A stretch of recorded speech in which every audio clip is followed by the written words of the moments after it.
Hi అండి, once again welcome back to Teju channel. ఇవాల్టి క్లాస్లో పర్స్పెక్టివ్ ఎడ్యుకేషన్కి సంబంధించి మరొక ప్రాక్టీస్ టెస్ట్ అయితే చేద్దామండి. ఇందులో ఫస్ట్ బిట్, కింది వాణిలో మానిటోరియల్ పద్ధతికి సమానార్థం వచ్చే బోధనా పద్ధతులు ఏవి, లేదా మానిటోరియల్ పద్ధతిని ఇంకా ఏ ఏ పేర్లతో పిలుస్తారు అని కూడా అడగచ్చండి క్వశ్చన్. ప్రతి తరగతిలో కూడా ప్రతిభ గల చురుకైన విద్యార్థులు ఉంటారు కదండి. వీరు ఉపాధ్యాయునికి సహాయంగా ఉంటూ తమ తోటి విద్యార్థులకు లేదా తమ కింది తరగతుల విద్యార్థులకు విద్యను బోధించటమే మానిటోరియల్ పద్ధతి లేదా మానిటోరియల్ సిస్టమ్ అని అంటారు. ఈ మన విద్యా విధానంలోని ఈ మానిటోరియల్ సిస్టమ్ను గమనించినటువంటి ఇంగ్లాండ్కు చెందిన బైల్ అనే విద్యావేత్త తమ విద్యా విధానంలో కూడా ఈ సిస్టమ్ని ప్రవేశపెట్టాడు. దీని ద్వారా తక్కువ ఖర్చుతో ఎక్కువ విద్యను వ్యాప్తి చేయవచ్చని ఆయన గమనించాడు. ఆండ్రూ బైల్ పేరు మీదుగానే బెల్ సిస్టమ్ అని కూడా అంటారు దీనిని. ఇంకా ఈ మానిటోరియల్ పద్ధతిని అత్యంత శాస్త్రీయమైన తపోవన పద్ధతి అని కూడా అంటారు. సో మానిటోరియల్ పద్ధతికి ఉన్నటువంటి ఇంకో రెండు పేర్లు ఏంటంటే బెల్ సిస్టము, తపోవన పద్ధతి. కరెక్ట్ ఆన్సర్ వచ్చేసి ఆప్షన్ ఏ అండి. సెకండ్ క్వశ్చన్ అండి. ఇక్కడ కొన్ని కమిటీలు ఇచ్చారు, వీటికి సంబంధించినటువంటి ముఖ్యమైన అంశాలను మనం జతపరచాలి. ఫస్ట్ వన్ వచ్చేసి వుడ్స్ డిస్పాచ్. 1854లో చార్లెస్ వుడ్ అధ్యక్షతన ఏర్పాటైనటువంటి Wood's dispatch grant in aid మెథడ్ని ప్రోత్సహించింది. గ్రాంట్ ఇన్ ఎయిడ్ సహాయ విరాళాల పద్ధతి. ఎవరైతే ప్రైవేటుగా స్కూల్స్ ఏర్పాటు చేయాలి అని అనుకుంటారో వారికి, అంటే ఆ ప్రైవేట్ స్కూల్స్కి గవర్నమెంట్ కొన్ని నిధులను ఏర్పాటు చేస్తుంది, అంటే కొంత డబ్బు ఇస్తుంది అనమాట. ఇలా గవర్నమెంట్ కొంత డబ్బు ప్రైవేట్ స్కూల్స్కి ఇవ్వడం వలన విద్యార్థుల మీద ఫీజుల భారం అనేది సగానికి సగం తగ్గుతుంది. సో చార్లెస్ వుడ్ ఏర్పాటు చేసినటువంటి ఈ వుడ్స్ డిస్పాచ్ యొక్క ఫలితాలలో గ్రాంట్ ఇన్ ఎయిడ్ మెథడ్ అనేది ముఖ్యంగా చెప్పవచ్చు. వుడ్స్ డిస్పాచ్ వచ్చేసి option B, grant in aid. First వన్కి బి. నెక్స్ట్ వచ్చేసి మొదలియార్ కమిషన్. మొదలియార్ కమిషన్ అంటూనే మనకు గుర్తుకొచ్చేది ఏంటి అంటే సెకండరీ విద్యలో మౌలిక మార్పులు. 1952-53 టైంలో లక్ష్మణస్వామి మొదలియార్ అధ్యక్షతన ఏర్పాటైనటువంటి ఈ మొదలియార్ కమిషను బహుళార్థ సాధక పాఠశాలలను ప్రోత్సహించింది. బహుళార్థ సాధక పాఠశాలలు, మల్టీపర్పస్ స్కూల్స్, పేర్లోనే ఉంది కదండి మల్టీపర్పస్. విద్యలో కేవలం పుస్తక జ్ఞానం మాత్రమే ఉంటే సరిపోదు, విద్యార్థులకు మిగతా అన్ని రంగాలలో కూడా నైపుణ్యం ఉండాలి అనే ఉద్దేశంతో ఏర్పాటు చేసినవే ఈ బహుళార్థ సాధక పాఠశాలలు. సో సెకండ్ దానికి మొదలియార్ కమిషన్కి ఏ బహుళార్థ సాధక పాఠశాలలు. నెక్స్ట్ వచ్చేసి third one Eshwari Bai Patel committee. Eshwari Bai Patel committee అంటూనే గుర్తొచ్చేది ఏంటి అంటే SUPW, ఈశ్వరీబాయి SUPW అలా గుర్తుపెట్టుకోండి. SUPW socially useful productive work, సాంఘిక ఉపయోగ ఉత్పాదక కృత్యము అని చెప్పవచ్చు. నెక్స్ట్ వచ్చేసి NPE 1986. ఇది 10+2+3 విద్యా విధానాన్ని ప్రోత్సహించింది. అంటే ఫస్ట్ 10 సంవత్సరములు సెకండరీ విద్య లేదా లోయర్ సెకండరీ, తర్వాత 2 ఇయర్స్ని హయ్యర్ సెకండరీగా, నెక్స్ట్ 3 ఇయర్స్ డిగ్రీగా ఇది విద్యా నిర్మితి చేసింది. అఫ్ కోర్స్ ఇప్పుడు ఇది మారిపోయి NPE 2020కి మారిపోయింది కదండి. సో మనము ఫస్ట్ వన్ వుడ్స్ డిస్పాచ్ తీసుకుంటే గ్రాంట్ ఇన్ ఎయిడ్స్, మొదలియార్ కమిషన్కి బహుళార్థ సాధక పాఠశాలలు, third one Eshwari Bai Patel committee వచ్చేసి SUPW, ఫోర్త్ వన్ NPE 1986కి 10+2+3 విద్యా విధానం. కరెక్ట్ ఆన్సర్ వచ్చేసి ఆప్షన్ సి అండి. థర్డ్ క్వశ్చన్ అండి. ఉపాధ్యాయ సాధికారత కోసం కృషి చేస్తున్న సంస్థలలో TTIని ఇప్పుడు ఏ పేరుతో పిలుస్తున్నారు? ఉపాధ్యాయ సాధికారత సంస్థల్లో TTI, టీచర్ ట్రైనింగ్ ఇన్స్టిట్యూట్ అనేది ఒకటి. అయితే ఇప్పుడు ఈ TTIని ఏ పేరుతో పిలుస్తున్నారు అని క్వశ్చన్ అండి. దేశవ్యాప్తంగా ప్రాథమిక పాఠశాలల్లో పనిచేస్తున్నటువంటి ఉపాధ్యాయులకు అత్యధిక నాణ్యతతో కూడిన శిక్షణను అందించాలి అనే ఉద్దేశంతో ప్రాథమిక విద్యా అభివృద్ధికి కృషి చేస్తున్న సంస్థ diet district institute of education and training జిల్లా విద్యా శిక్షణా సంస్థ. ఇది ఎన్పిఈ 1986 అండ్ పిఓఏ 1992 సిఫారసులతో ఏర్పడింది. ఎప్పుడు ఏర్పడింది అంటే 1987లో ఏర్పడింది. అండ్ ఫస్ట్ డైట్ వచ్చేసి 1988లో తమిళనాడులో ఫస్ట్ డైట్ ఇన్స్టిట్యూట్ అనేది స్టార్ట్ అయింది. ఈ డైట్ అంటే టీటీఐనే మనం ప్రజెంట్ డైట్గా పిలుస్తున్నాము. 4th బిట్ అండి, ఉపాధ్యాయ సాధికారతకి సంబంధించి సరి అయిన వాక్యం ఏది? సాధికారత ఎంపవర్మెంట్ అంటే తెలుసు కదండి, ఉన్న సామర్థ్యాలను శక్తియుక్తులను బలోపేతం చేసుకోవటం. ఇక ఉపాధ్యాయ సాధికారత అనేది కేవలం ఒక ఉపాధ్యాయునికో ఒక పాఠశాలకు ఒక వ్యవస్థకు లేదా ఒక రంగానికో సంబంధించింది కాదు. ఈ ఉపాధ్యాయ సాధికారత అనేది విస్తృతమైన భావన, ఒక సార్వజనీనమైన భావనగా మనం చెప్పవచ్చు. ఉపాధ్యాయుడు తన పనితీరును మెరుగుపరుచుకోవటాన్ని, వృత్తి సామర్థ్యాన్ని పెంపొందించుకోవటాన్ని కూడా సాధికారతగా మనం చెప్పవచ్చు.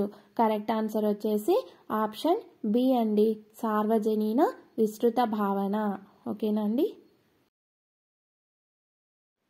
5th బిట్ అండి, సమాజంలో మార్పులు అనేవి వేగంగా జరుగుతూ ఉంటాయి.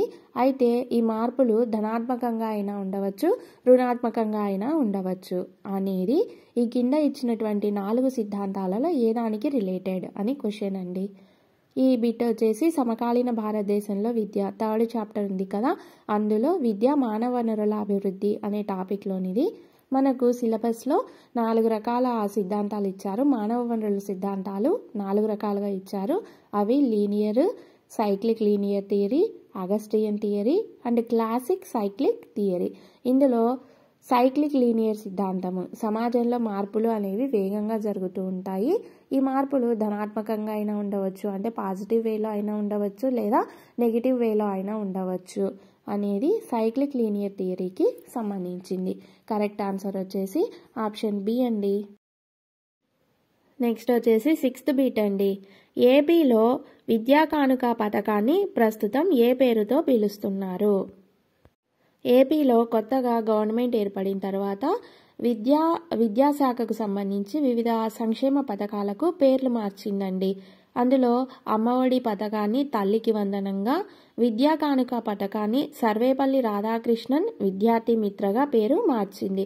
ఇక మధ్యాహ్న భోజనం ఉంది కదండి, జగనన్న గోరుముద్ద, ఈ జగనన్న గోరుముద్ద పథకాన్ని డొక్కా సీతమ్మ మధ్యాహ్న బడి భోజనంగా పేరు మార్చింది.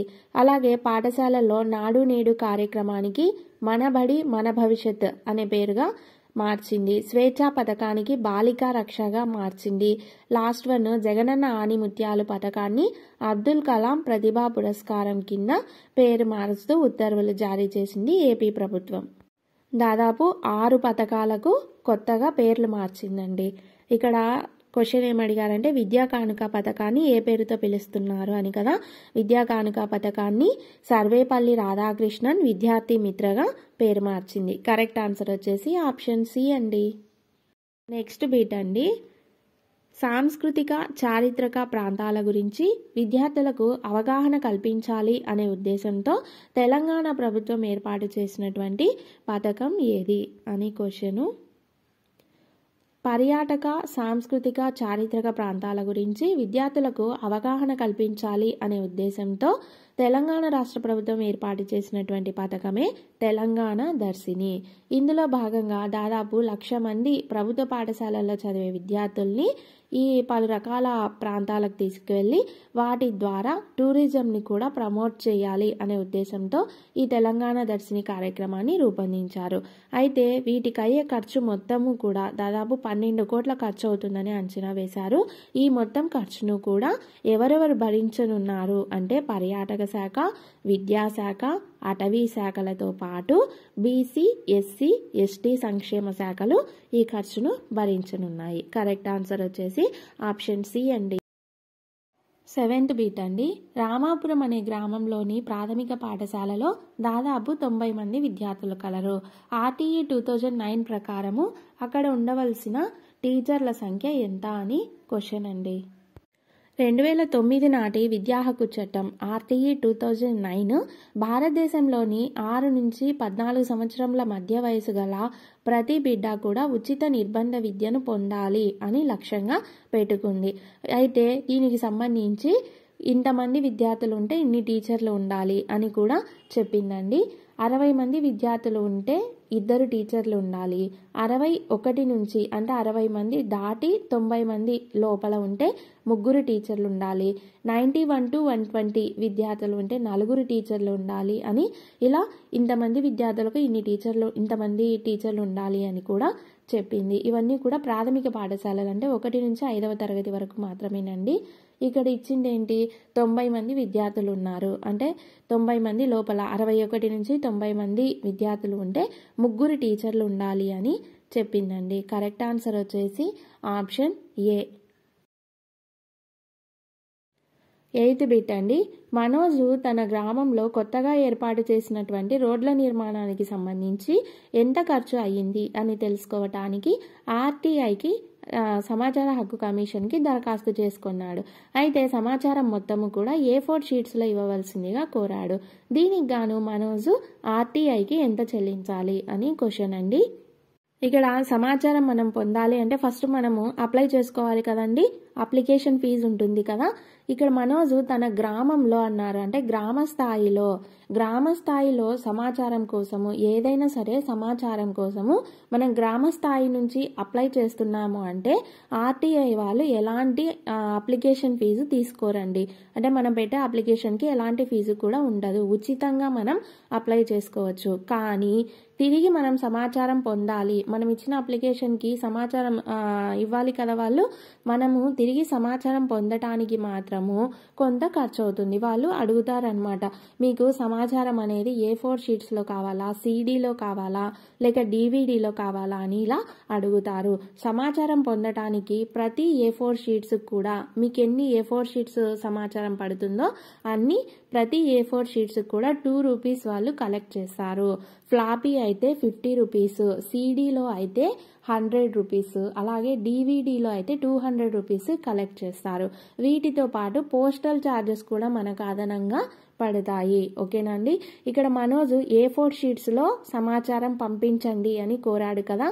సో దీనికి గాను మనోజు ప్రతి A4 షీట్ కూడా 2 రూపీస్ పడుతుంది మనోజ్కి. కరెక్ట్ ఆన్సర్ వచ్చేసి ఆప్షన్ డి అండి. 9th బిట్ అండి. మనీషా NCF 2005లో SUPW లలిత కళలు విలువల విద్య గురించి అధ్యయనం చేయాలని అనుకున్నారు. అప్పుడు NCFలో ఏ అధ్యాయము మనీషా చదవవలసి ఉంటుంది? మనకు తెలుసు కదండి, NCF అనేది 5 అధ్యాయాలుగా డివైడ్ అయ్యిందని. వీటిలో 3వ అధ్యాయంలో వచ్చేసి భాష గురించి, అలాగే మన పాఠశాలలో సబ్జెక్ట్స్ ఉంటాయి కదా, గణితము, సైన్స్, సోషల్, ఇలా సబ్జెక్ట్స్ గురించి, విలువల విద్య గురించి, లలిత కళల గురించి, వీటన్నింటి గురించి వివరించేది 3వ అధ్యాయము. మూల్యాంకన పద్ధతుల గురించి, మదింపుల గురించి కూడా ఇందులో వివరిస్తారండి. దీంతో పాటు ఇంకా ఏమేమి ఉంటాయంటే ప్రకృతి శాస్త్రాలు ఉంటాయి, తాత్వికమైన అంశాలు ఉంటాయి, పాఠశాల స్థాయిల గురించి, మూల్యాంకన లక్ష్యం గురించి కూడా ఈ 3వ అధ్యాయం అనేది వివరిస్తుంది. సో మనీషా ఏమేమి చదవాలనుకుందంటే SUPW లలిత కళలు విలువల విద్య వీటన్నింటి గురించి చదవాలని అనుకుంది. కాబట్టి మనీషా 3వ అధ్యాయం చదివితే సరిపోతుంది. కరెక్ట్ ఆన్సర్ వచ్చేసి ఆప్షన్ సి అండి. 10th బిట్ అండి. NEP 2020 IIT IIMలకు సమాన స్థాయిలో ఏర్పాటు చేసిన యూనివర్సిటీస్ ఏవి అని క్వశ్చన్ అండి. విద్యార్థులందరికీ IIT IIM IIITలలో చదవాలని ఒక డ్రీమ్ కదండి. దాదాపు 6th స్టాండర్డ్ నుంచి కూడా ప్రైవేట్ స్కూళ్ళలో IITలకు శిక్షణ ఇస్తూ ఉంటారు కదా. ఈ IIT IIMలకు దీటుగా NEP 2020 ఏర్పాటు చేసినటువంటి మోడల్ యూనివర్సిటీసే MERU multi disciplinary education and research university. MERU అంటే ఏంటండి? Multi disciplinary education and research university.